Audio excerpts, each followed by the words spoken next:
इंदापुरात नगरसेवकावर जीवघेणे हल्ला झाल्याचा प्रकार घडला आहे.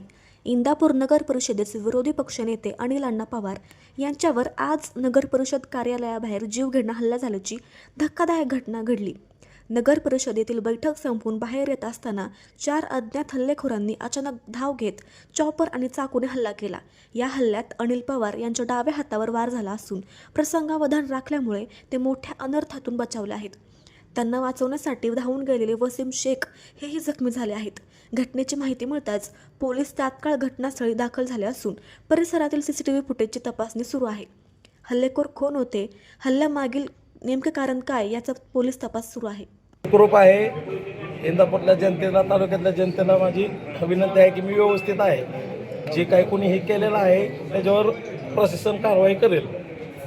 काय झालं नेमकं, काय झालं काय मला काहीच माहीत नाही. मी नगरपालिकेतनं मीटिंग उरकून खाली आल्यानंतर शिवाजी महाराजांच्या पुतळ्यासमोर 4 जण थांबलेले होते.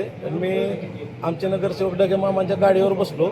गाडीवर बसताना बरोबर तिथं ते आले खाली आणि मला म्हणायला लागले की तो ह्यांच्या अशा व्यक्तीबद्दल तो का बोलला. पण मी म्हणलं मी काय बोललेलोच नाही. त्यांनी एक चापट मला इथं डोक्याला मारल्यानंतर मी त्याला एक ढकलल्यानंतर त्यांनी कमराचा कोयता काढला. चॉपर का कोयता होता कमराला त्याचा.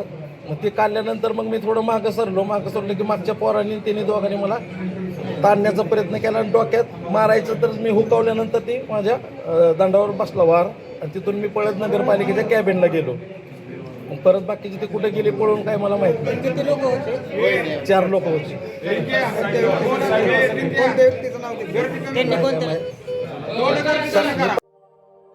अशाच नवनवीन बातम्या पाहण्यासाठी बारामती वार्तापत्र चॅनलला लाईक करा, शेअर करा, सबस्क्राईब करा आणि बेल आयकॉन प्रेस करा.